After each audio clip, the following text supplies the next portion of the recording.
Bonjour à toutes et tous et bienvenue sur RT en français. La grande interview de ce jour reçoit le professeur Jean Baïbek, médecin universitaire et homme politique. C'est d'ailleurs cette dernière casquette qui nous intéressera dans le cadre de notre entretien. Bonjour à vous, professeur. Bonjour, madame. Alors pour certains, la situation politique au Cameroun est à la croisée des chemins. L'on parle d'une combinaison de crises institutionnelles, sociales et économiques. Comment décrivez-vous la situation? En fait, la situation est effectivement très complexe, mais elle est due à une seule chose. Une seule chose, l'état de la gouvernance du pays par l'équipe qui tient ce pays depuis plus de 40 ans. C'est là tout l'enjeu.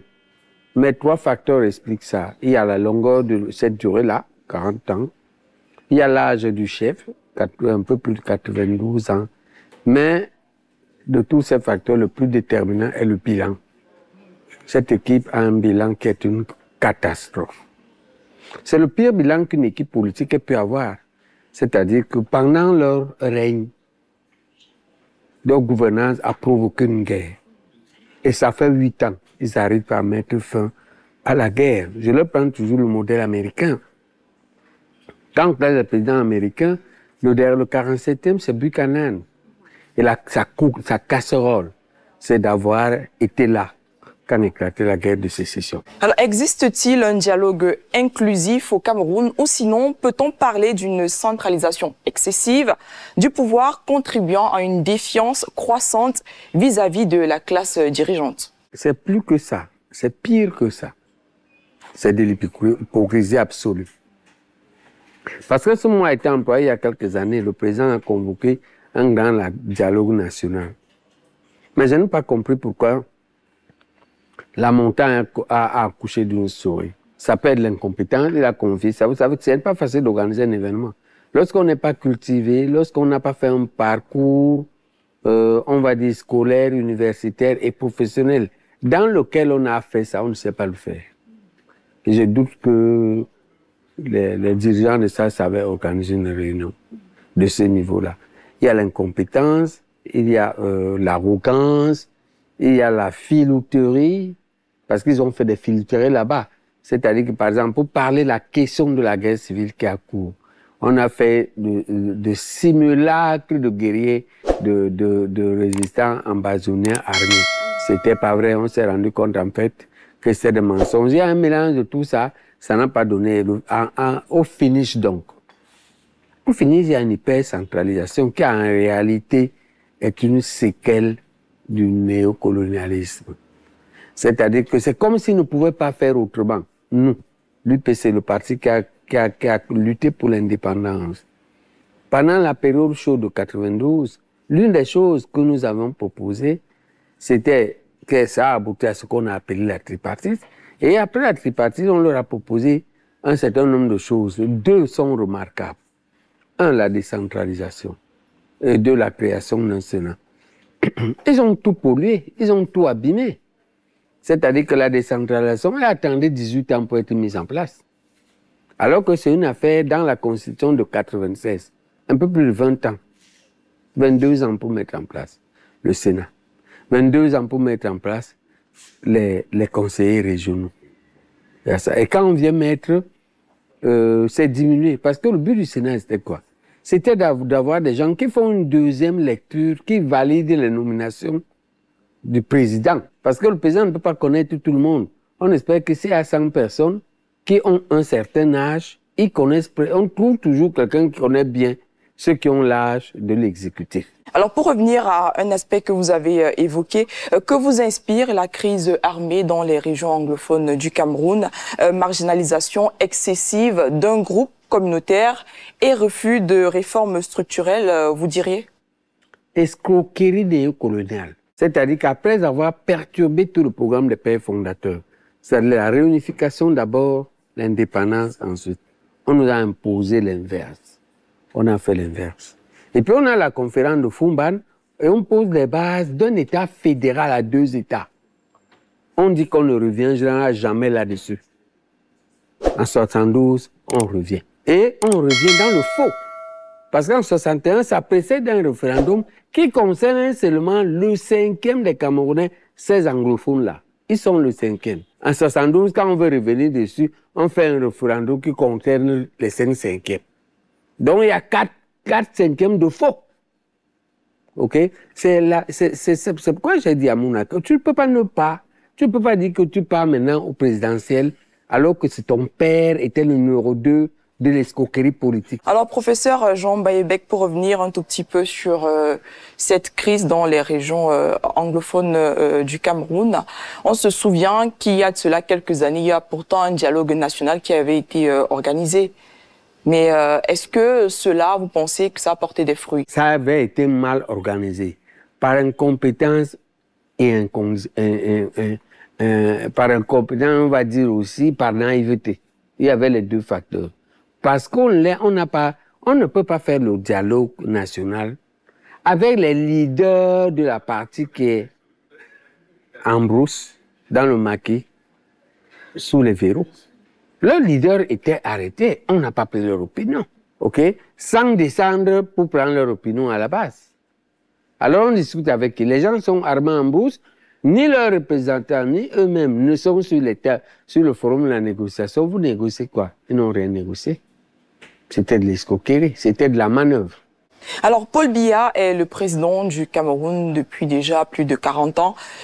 En un mot, pour vous, ça fait beaucoup ou peut-être pas. Est-ce qu'il a des qualités, lesquelles, et si on partait sur un soit de cette longue gouvernance? Pour la question de la qualité, c'est pas mon rôle. C'est dommage, parce que je pense qu'il en a. Mais c'est pas à moi de les donner. Ok, il y a les gens qui doivent faire ça. Tant pis pour lui, s'il ne sait pas les sélectionner. D'accord? Parce que l'un des rares, je dois quand même dire, l'une des rares choses qu'il a fait qui était bonne, il nous a évité très clairement la guerre avec le Nigeria, un voisin avec qui on a plus de 2 km de frontière, qui est 5 fois plus vaste que le Cameroun et qui est 10 fois plus peuplé. Même à battre le Nigeria militairement, on laisserait trop de veuves, trop de blessés, trop d'orphelins. Ce monsieur nous a évité ça. Il nous a montré qu'il était diplomate. Mais c'est dommage qu'il ait un parti qui a les hauts fonctionnaires qui sont tous des bouffeurs, des ivrognes et des voyous. Ils sont incapables de dire la seule chose qui pourrait le sauver, à mon avis. Mais ils sont incapables de montrer à quel point cette chose était bonne. OK? Mais ça, c'est leur, comme on dit chez nous, c'est son manioc. Maintenant, sur la longévité de son règne, je ne suis pas politiquement naïf. Je ne pense pas que le problème fondamental de la longévité est dans la longévité. Le sérieux de la question de la longévité est dans le bilan. Si un règne est long, avec de bons résultats, ben écoutez, il y a un grand pays de la Terre qui en 20 ans s'est transformé en puissance, en presque première puissance mondiale, sans beaucoup changer le président. Le résultat est là. Ils sont forts, ils sont puissants, ils sont riches. OK? Mais on ne peut pas durer et nous laisser la guerre. Et laisser les routes qui ont des nids de piles partout, et laisser des villes qui n'ont pas d'eau, et laisser des domiciles qui n'ont que les délestages d'électricité et des ministres qui pillent la République et nous dire qu'il faut qu'on continue à laisser, on ne peut pas. Donc là, c'est la question du bilan qui est centrale. Alors certaines voix critiquent le manque de renouvellement de la classe politique au Cameroun. Ce constat est à charge ou pas, selon vous? Ce constat est à charge. Mais le problème, c'est de le poser comme le problème fondamental. Non, c'est la conséquence d'un système. Quel système? Le néocolonialisme. C'est-à-dire que le Cameroun a été réduit entre les mains de ceux qui ne voulaient pas sa libération pour partager ses richesses et ses atouts entre quelques personnes du pays et l'ancienne puissance coloniale. Eh bien, ils perpétuent le système. Donc, dans la prochaine lutte, il ne faut pas oublier, les politiciens aujourd'hui, nous qui faisons la lutte politique, nous ne devons pas oublier qu'il y a 2 ennemis. Un ennemi parisien, qui est la France, l'Afrique, le néocolonialisme, qui manipule tout. Et un ennemi visible ici, qui est le représentant de la nation. C'est pourquoi ce n'est pas une lutte facile. C'est pourquoi je soupçonne même les leaders politiques qui pensent que c'est une petite chose facile, il suffit de changer, puis il y a tout dit, et puis ce n'est pas une baguette magique, c'est pas ça. Si on n'arrive pas à casser le système néocolonial français, par rapport à nous, il faut savoir que on risque de ne pas faire long feu. Quelle solution proposeriez-vous pour sortir de l'impasse que vous venez de décrire? La première solution, c'est d'être conscient qu'il y a un enjeu d'eau. Il y a un vrai ennemi qui n'est pas visible et il y a un ennemi que nous voyons. Vous allez prendre conscience de ça. Après, ça établit une stratégie par rapport à chacun. Il faut savoir que pour l'autre qui est invisible, qui est loin, la solution est dans la coalition interafricaine. On doit coaliser avec tous les régimes progressistes. Nous devons coaliser avec l'AES. Nous devons coaliser avec des pays progressistes comme le Sénégal, qui ont leur preuve. Nous devons coaliser avec des pays qui ont réussi à avoir leur indépendance, l'Angola, l'Afrique du Sud. On doit coaliser avec ces pays-là pour vaincre le néocolonialisme. Maintenant, pour le régime, le pilier local, le régime local, on a la chance que, historiquement, on a un fait de règne. Et que, quel que soit local, le parti État au pouvoir va exploser. Il ne peut pas tenir. Qu'est-ce qu'on fait de cette explosion-là? C'est un retour, l'opposition coalise. Pendant qu'ils se disloquent, nous on se saute. Hein? Comme disait une seule condition de réussite, s'unir sur la base d'une plateforme. Qu'est-ce que chacun veut? Hein? Nous tous, on veut le changement. Quel changement? Un changement positif. Et qu'est-ce que chacun veut en particulier? On trouve un compromis. Et on profite de l'explosion qui a commencé de l'autre côté. L'explosion a commencé. On voit beaucoup de signes de leur explosion. L'assassinat de Martinez, c'est un cartel contre cartel. C'est une bataille entre deux cartels là-bas à l'intérieur. Donc on voit bien que le système est en train d'exploser. En retour, nous avons le mal à s'unir. Ça devrait être une de nos tâches principales, de s'unir sur une base minimale. Alors, on observe de plus en plus que plusieurs pays africains ont décidé de mettre hors de leur territoire les bases militaires françaises. On peut dire, entre guillemets, on décide de chasser la France, entre guillemets, et de plutôt nouer des partenariats ou des coopérations avec la Russie. Qu'est-ce que vous pensez de cela? Est-ce que vous pensez qu'à terme, le Cameroun devrait faire pareil? Il a même commencé. Il faut dire que, par exemple, sur l'enjeu, c'est diversifier. On ne peut plus être la chasse gardée de la France. Et c'est important. Pourquoi? Parce que parmi les 12 accords secrets, il y avait cet accord-là.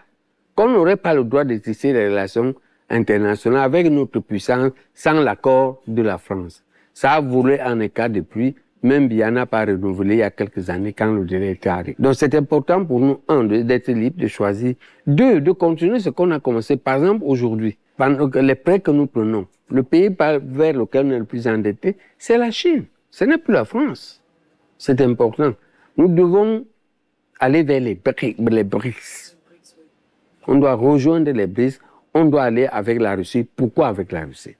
Eh bien, parce que la Russie, par son histoire, ne peut pas avoir les intentions coloniales. Pourquoi? On observe d'abord qu'on connaît le Berlin, il n'y a pas la Russie. Quand on dépaissa l'Afrique en 1883. Et à analyser l'histoire, la géographie de ce pays, on peut voir pourquoi. Le pays est hyper vaste, alors que l'Europe étouffe. Ok? L'Europe est un œuf. La Russie est hyper vaste. Deuxièmement, ce que les colons cherchaient en Afrique, Jules Ferry l'a dit, c'est les matières premières. La Russie en raffole. Lorsque Einstein écrit au président Roosevelt pour lui dire qu'on a découvert l'élément uranium qui produit énormément d'énergie et que Hitler risque de fabriquer une bombe pour ça, et il lui dit parce qu'il va prendre, il y a des réserves en Russie et en Tchécoslovaquie. La Russie est riche en matières premières. Pourquoi on doit faire confiance à ceux qui ont pratiqué sur nous la colonisation, ont tué nos pères fondateurs et laissé ceux qui n'ont jamais fait? La Russie vaut la peine. D'accord? Pour les plus douteux, on leur dit, la Russie vaut la peine. Allons plus loin, elle est un enjeu. C'est valable qu'il faut aller. Maintenant, parce que nous avons une culture francophone, parce que nous avons des enfants métis, rompre les relations avec la France totalement n'est pas facile. Mais ce qui ne se passera pas, on n'accepte plus d'être des esclaves. Alors, des rumeurs vous prêtent une candidature à la présidentielle de 2025. Quel changement concret à court terme proposerez-vous aux Camerounais? Il faut d'abord dire que ce n'est pas une rumeur, c'est une sollicitation qui a été claire par les dirigeants et le bureau politique de l'UPC. J'ai du temps pour répondre à cela. Je dois vous dire qu'en vérité, c'est difficile de refuser. Et l'un des devoirs que j'ai, je voudrais qu'en septembre, qu'il y ait un avant-pré-projet de société. Dans ce projet de société, dans le chapitre des solutions aux problèmes, parce qu'il va être structuré en 4 parties, un préambule, un diagnostic, une vision et des solutions aux problèmes. Dans le chapitre des solutions, le chapitre 4, il est formulé sous forme des programmes. Et les programmes, il y a des programmes extrêmement urgents, des programmes semi-urgents et des programmes, on va dire, en urgence différée. Dans le programme urgent, c'est ça. C'est en réalité 2 choses. Soulager les douleurs aiguës du petit peuple, d'une part, et d'autre part, mettre fin aux grandes exactions de la malgouvernance. Nous avons 18 mois pour le faire. C'est ce que j'appelle les souffrances du petit peuple. Le fait qu'il n'ait pas de l'eau potable, qu'il ait l'électricité, que la vie soit trop chère, que le panier de la ménagère, il faut régler ça. Très rapidement, ça ne doit pas attendre. Et maintenant, que j'appelle les exactions graves de la malgouvernance, les gens qui détournent des dizaines de milliards et qui roulent il faut arrêter ça très vite. C'est des gens, on prend le pouvoir aujourd'hui, demain on ferme les frontières. Ils ne bougent pas jusqu'à ce qu'ils remettent ça. Professeur Jean Baïbek, qu'est-ce qu'il faut véritablement pour que le Cameroun décolle à la verticale? Théoriquement, ce n'est pas extrêmement compliqué. Pourquoi? Parce que c'est un pays qui a d'énormes potentiels. C'est ça que je dis à la jeunesse. Que moi, je ne veux pas que vous alliez vous suicider dans un pays aussi beau, qui a autant de potentialités. Il y a un business. Vous sortez, vous marchez 100 mètres, vous trouvez 100 business. Vous pouvez faire 100 projets. Il y a d'Orban, de recettes, donc il n'est pas difficile à lever. Ce qu'il faut, il y a quelques piliers. 1, il faut ramener la paix. On ne construit pas un pays en guerre. 2, il faut ramener l'état de droit. Pourquoi l'état de droit? L'état de droit rassure les investisseurs. Ça assainit le climat des affaires. Un type vient investir et c'est que s'il y a problème, les juges vont trancher.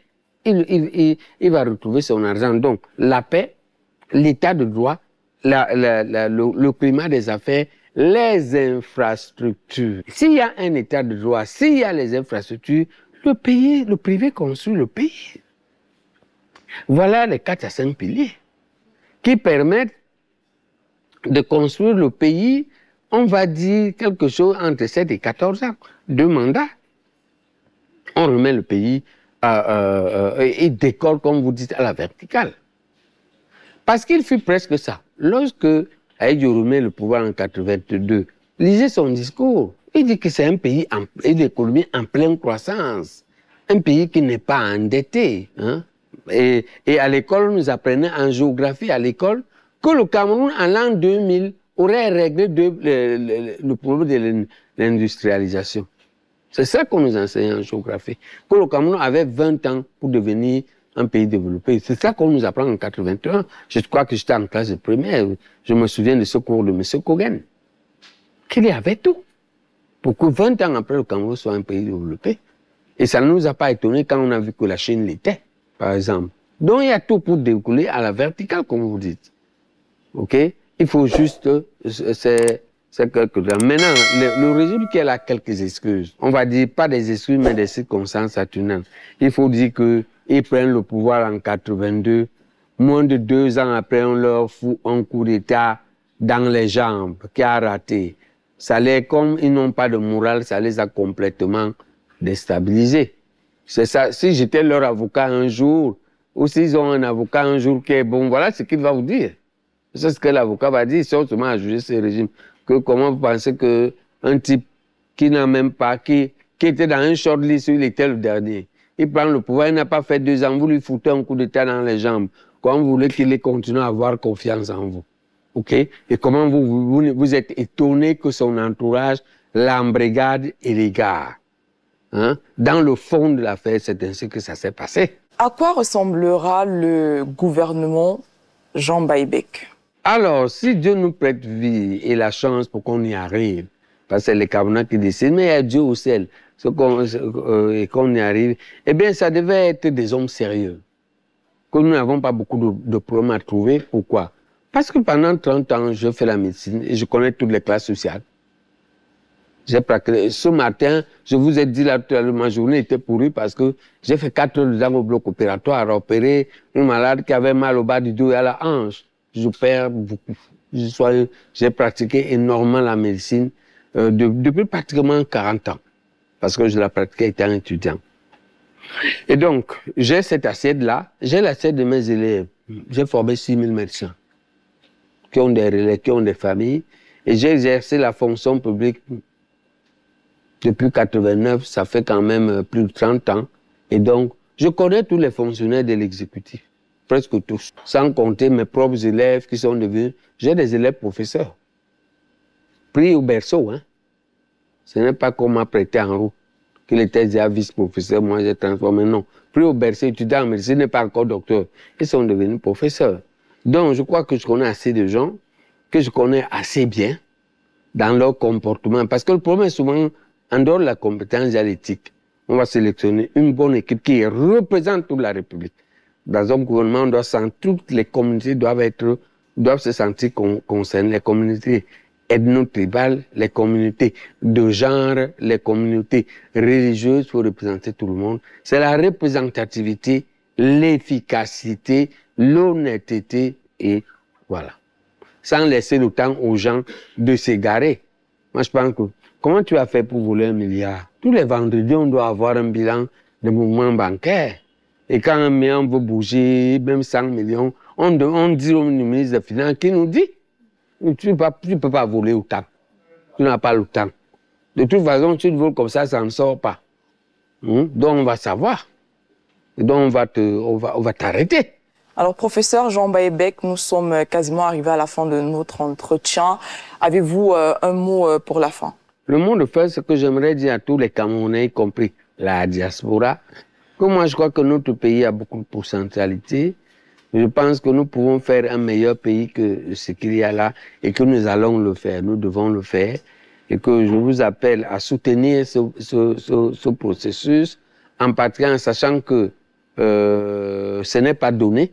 Okay? Le néocolonialisme peut toujours trouver un motif pour éliminer les candidats qui sont capables de faire quelque chose. Le néocolonialisme va essayer, je ne sais pas, si de les éliminer physiquement, ou de leur trouver des fausses histoires qui vont faire que, bon, l'opposition doit se mettre ensemble, doit trouver le moyen de s'unir pour lutter sur la base d'une plateforme minimale qui doit dire comment on va gouverner, qui va gouverner à telle époque en fonction de ceci ou de cela. Et puis, regarder l'avenir avec optimisme en protégeant la jeunesse contre les abus et les égarements. L'un des risques, c'est comme ce régime a l'un des problèmes qu'il a, c'est qu'il y a des personnes qui sont âgées. Et donc, qui sont en fin de vie. Avant de partir, ils peuvent partir avec vous. Parce qu'ils n'ont plus rien à perdre. Il faut éviter ça. Il faut détecter ça et essayer de plutôt les accompagner sans se laisser emporter. Ouais. Merci à vous, professeur Jean Baïbek, d'avoir accepté l'invitation de RT en France. Le professeur Jean Baïbek, éminent penseur et spécialiste des questions sociales et de santé publique, nous livre une réflexion approfondie sur les moyens d'améliorer durablement la qualité de vie au sein de nos sociétés. Sa vision, empreinte de pragmatisme et de sensibilité sociale, repose sur plusieurs piliers fondamentaux, allant de la santé physique et mentale à la gouvernance politique, en passant par l'éducation, l'engagement citoyen et le développement économique local. La santé occupe une place centrale dans sa réflexion. Le professeur insiste sur l'importance d'une approche préventive, soulignant que de nombreuses maladies chroniques peuvent être évitées par une alimentation équilibrée, une activité physique régulière et une bonne gestion du stress. Il appelle également à une plus grande sensibilisation sur la santé mentale, trop souvent négligée dans les sociétés africaines où les tabous entourent encore ces problématiques. Selon lui, une société saine commence par des individus en bonne santé, ce qui nécessite des systèmes de santé robustes et accessibles à tous. L'éducation est un autre levier essentiel pour le professeur Baebek. Il défend une éducation pratique, tournée vers le développement de compétences concrètes et la résolution de problèmes réels. Pour lui, l'éducation ne doit pas se limiter à la transmission de connaissances théoriques, mais doit aussi favoriser l'esprit critique, la créativité et le sens des responsabilités. Une éducation de qualité, selon lui, permet de libérer le potentiel de chaque individu et de bâtir une société plus juste et prospère. Le professeur accorde une grande importance à l'engagement communautaire. Il estime que chaque citoyen a un rôle à jouer dans l'amélioration de son environnement immédiat. Cela passe par des initiatives locales, des actions collectives et une participation active à la vie sociale et politique. Il rappelle que le changement durable ne peut venir uniquement des gouvernants, mais nécessite l'implication de tous. Sur le plan politique, il prône une gouvernance transparente et responsable. Selon lui, les citoyens doivent non seulement exiger des comptes de leurs dirigeants, mais aussi participer activement au processus décisionnel. Cette participation citoyenne est cruciale pour renforcer la démocratie et garantir que les politiques publiques répondent réellement aux besoins de la population. Le développement économique local figure également parmi ses préoccupations majeures. Le professeur Baebek met en avant l'importance de l'entrepreneuriat local comme moteur de croissance économique et de création d'emplois. Il encourage la valorisation des savoir-faire locaux et l'innovation, tout en appelant les gouvernements à soutenir ces initiatives par des politiques favorables et un accès facilité au financement. L'environnement est une autre thématique clé dans sa réflexion. Conscient des défis posés par la dégradation écologique, il insiste sur la nécessité d'adopter des pratiques respectueuses de l'environnement. La préservation des ressources naturelles est essentielle pour assurer une qualité de vie durable pour les générations futures. La justice sociale occupe également une place prépondérante dans sa vision. Le professeur Baebek estime qu'une société équitable est une société où chacun a les mêmes chances de réussir, indépendamment de son origine sociale. Cela passe par une redistribution équitable des richesses, un accès universel à l'éducation et à la santé, ainsi que par la protection des droits fondamentaux de chaque citoyen. Enfin, le professeur Baebek appelle à trouver un équilibre harmonieux entre tradition et modernité. Il reconnaît la valeur des savoirs ancestraux tout en encourageant l'adoption des avancées technologiques et scientifiques. Cette approche équilibrée permet de tirer parti des meilleures pratiques issues de différentes époques et cultures. En conclusion, les réflexions du professeur Jean Baebek constituent une véritable feuille de route pour bâtir une société plus saine, équitable et prospère. Ces idées, profondément ancrées dans la réalité, invitent à une prise de conscience collective et à une transition vers une société où chaque individu, en bonne santé physique et mentale, éduqué et engagé, peut pleinement contribuer à un avenir meilleur. Le professeur Jean Baebek adopte une approche holistique et multidimensionnelle pour envisager une amélioration durable de la qualité de vie dans nos sociétés. Sa pensée transcende les solutions ponctuelles pour aborder les défis de manière systémique, mettant en lumière les interactions étroites entre les différents domaines de la vie sociale, économique et politique. Cette analyse approfondie de ces idées permet de mieux comprendre leur pertinence et leur potentiel transformateur. Sur le plan social, son insistance sur la santé mentale marque une rupture importante avec les perceptions traditionnelles qui prévalent dans de nombreuses cultures africaines. Trop souvent, la santé mentale reste un sujet tabou, avec des patients marginalisés ou négligés. En insistant sur une meilleure reconnaissance et prise en charge de cette dimension essentielle du bien-être, Baebek invite à une révolution sanitaire qui ne se limite pas au corps, mais englobe également l'esprit. Cette prise en compte intégrale de la santé pourrait transformer les dynamiques familiales, professionnelles et sociales. Son plaidoyer pour une éducation tournée vers la pratique et l'innovation est également révolutionnaire. Il va à contre-courant des systèmes éducatifs encore largement hérités des modèles coloniaux, souvent trop théoriques et déconnectés des réalités socio-économiques locales. En préconisant une éducation fondée sur la résolution de problèmes concrets et le développement des compétences pratiques, Baebek propose une voie vers une société mieux préparée à affronter les défis contemporains, tout en stimulant la créativité et l'autonomie des jeunes générations. L'accent mis sur l'engagement citoyen et la gouvernance participative constitue une autre pierre angulaire de sa réflexion. Dans un contexte où la confiance entre les populations et leurs dirigeants est souvent érodée par la corruption et l'autoritarisme, l'idée de redonner la parole aux citoyens apparaît comme une nécessité démocratique vitale. En appelant à une gouvernance transparente et à une implication active des citoyens dans les décisions publiques, Baebek pose les bases d'une société plus inclusive et résiliente. Sa vision économique repose sur une valorisation des initiatives locales et de l'entrepreneuriat. Cette approche est particulièrement pertinente pour les pays africains, souvent pris au piège d'une dépendance excessive aux importations et aux matières premières. En encourageant la créativité économique et la valorisation des savoir-faire locaux, il ouvre la voie à un modèle de développement plus autonome et durable. Les petites et moyennes entreprises PME, moteurs de l'économie locale, peuvent ainsi jouer un rôle central dans la création d'emplois et la réduction des inégalités économiques. L'appel du professeur Baebek à la préservation de l'environnement s'inscrit dans une dynamique mondiale où les enjeux climatiques deviennent de plus en plus pressants. Son approche vise non seulement à protéger les écosystèmes, mais aussi à garantir une meilleure qualité de vie pour les générations futures. La sensibilisation des populations aux pratiques durables et l'adoption de politiques publiques en faveur de l'environnement sont des impératifs pour assurer un équilibre entre développement économique et respect de la nature. La question de la justice sociale, récurrente dans sa réflexion, illustre son souci constant d'équité et de solidarité. Une société prospère ne peut exister sans une distribution équitable des ressources et une égalité des chances. Baebek rappelle que les inégalités sociales sont une menace pour la cohésion sociale et la stabilité politique.